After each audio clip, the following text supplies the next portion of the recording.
Donc c'est un peu l'occasion de regarder dans le rétro, ce que vous ne pouvez pas faire souvent, j'imagine. Pas vraiment, non. Je voulais savoir, est-ce que vous avez changé de vous, le Franquès, depuis votre premier match sous les couleurs du RC Lens en 2020?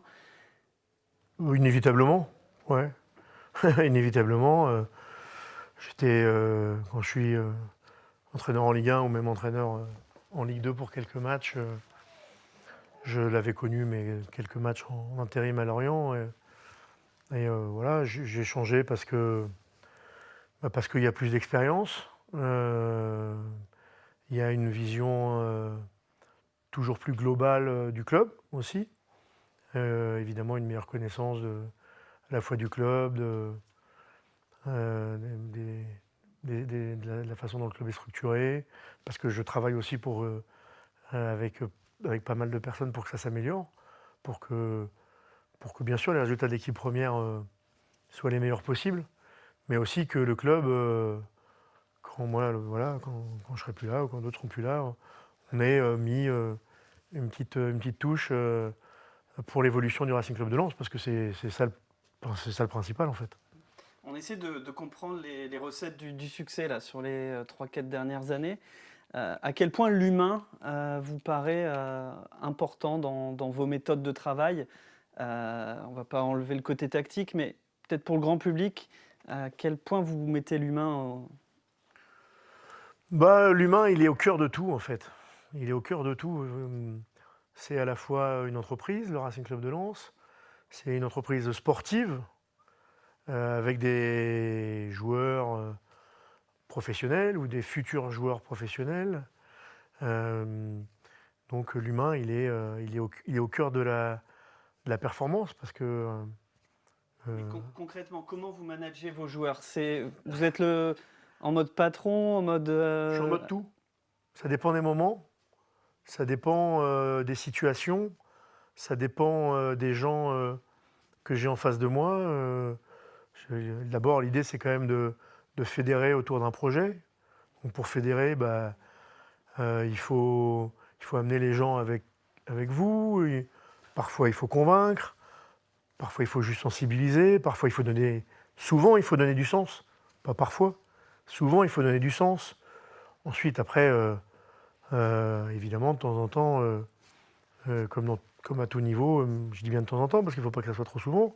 De temps en temps, il faut taper un peu du poing ou au moins la paume sur la table pour que tout le monde se reconnecte bien à ce qu'on doit faire, à ce qu'on est. Donc ça nécessite de temps en temps un peu de hausser le ton ou en tout cas d'être un peu différent. Ça nécessite de s'adapter à tout, chaque jour, et à toutes les personnes qui travaillent dans le club, parce qu'il y a les joueurs, il y a le staff, mais il y a plein de gens qui travaillent que évidemment personne ne voit. Voilà, les intendants, le staff médical, la formation, les féminines, parce que c'est un club. C'est pas, on va parler peut-être de la Ligue 2 à la Ligue des Champions, mais c'est un club qui est en évolution. Donc il faut voilà, s'adapter à tout le monde, manager chacun différemment, mais s'occuper du maximum de personnes. Et c'est pour ça qu'il y a beaucoup de monde dans les staffs, beaucoup de monde autour de moi, parce que c'est pas l'affaire du président, du DG ou du manager général, c'est l'affaire de tous. entraîner? C'est quelque chose qui vous a toujours intéressé? On a croisé Denis Troche, là, que vous avez vu en tant que coach et puis qui vous observe aussi. Ça remonte à loin, cette envie? Parce que chaque joueur pro n'est pas fait pour entraîner. Ouais, presque à toujours. D'une part, parce que j'ai été souvent le week-end avec mon père sur les terrains de foot de Normandie et qui était lui-même entraîneur-joueur. Alors c'était pas un entraîneur, c'était pas son métier, c'était pas sa profession, mais c'était sa passion de partager, voilà, en tant qu'entraîneur-joueur, d'accompagner en fait un peu les équipes. Donc j'ai toujours baigné là-dedans, d'abord, et ça compte en fait, hein, parce que côté modèle, mimétisme, etc. Je pense que ça compte. Et puis donc très vite, moi j'ai eu voilà, 12-13 ans, j'aimais bien ça. Et puis à 16 ans, mon arrivée au centre de formation du FC Rouen, j'entraînais les plus jeunes le mercredi. Donc j'ai toujours plus ou moins eu cette fibre ou cette vocation. Oui. Quand vous arrivez en tant que numéro un à Lens, j'ai réécouté votre conférence de presse, on a vraiment l'impression que vous arrivez déjà avec vos idées, mais quel est un peu votre état d'esprit ce jour-là? Je sais pas, est-ce qu'on se sent prêt? Est-ce que... Je me sentais prêt à prendre l'équipe, sinon je me sentais prêt et je sentais que l'environnement était prêt aussi. Sinon, j'aurais refusé. Voilà, comme je l'avais fait à Lorient un peu plus tôt. Parce que d'abord, moi, je pense que je n'étais pas suffisamment prêt et armé, et il faut l'être quand on fait ce métier-là, surtout comme numéro un. Et qu'en plus, je pensais que l'environnement n'était pas forcément à l'époque prêt non plus. Donc, mais là, j'étais prêt. Voilà, c'est pour ça que j'ai.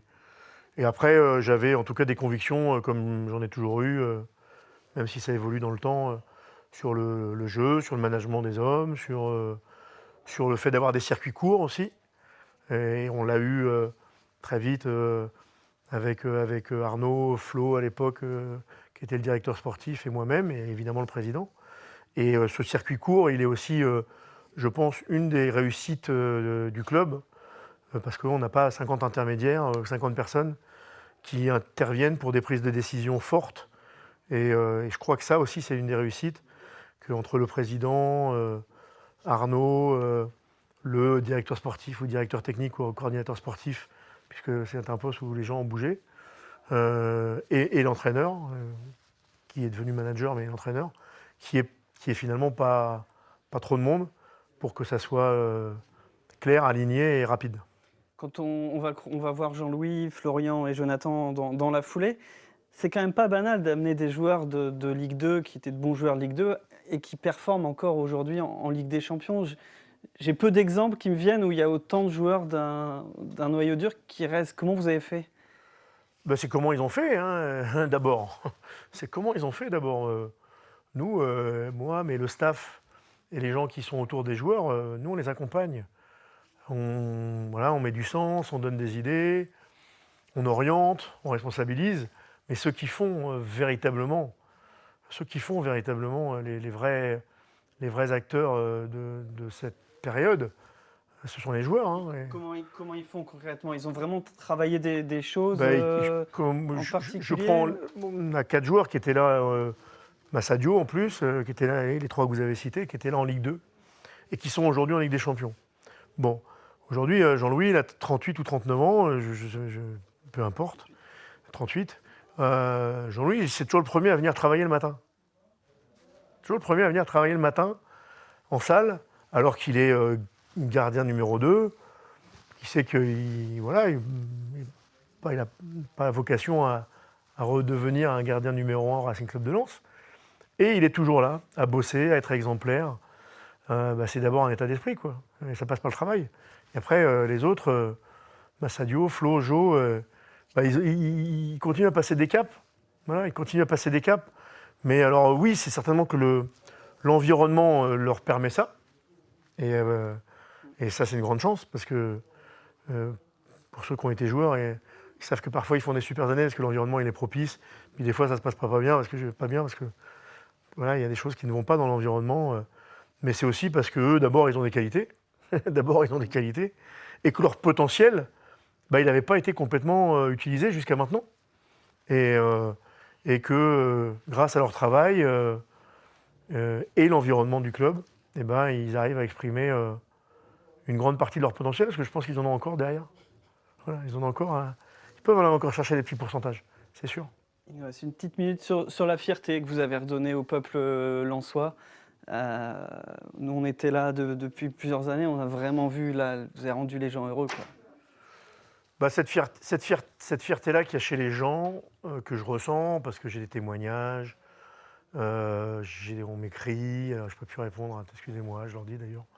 Parce que à un moment, on sollicitait pour faire signer les joueurs, mais je ne peux plus tout ça, là, c'est trop. Mais au-delà de cet aspect-là, cette fierté-là qu'ils ont, moi, c'est ma plus grande fierté. Voilà. Ma plus grande fierté, c'est pas d'avoir fini deuxième avec le club, c'est même pas de faire la Ligue des Champions, c'est que les gens, voilà, et de façon sincère, parce que ça sent, je veux dire, quand je l'entends, j'entends très régulièrement.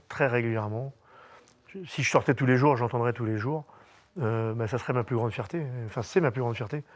Parce qu'on voit bien l'authenticité et la sincérité qu'il y a dans ce que les gens disent. Et que, voilà, que le club leur redonne voilà, ce sentiment de fierté, d'être heureux, d'avoir ces couleurs-là. Bon, vous avez fait ça, vous avez fait l'essentiel. Merci. Merci à vous.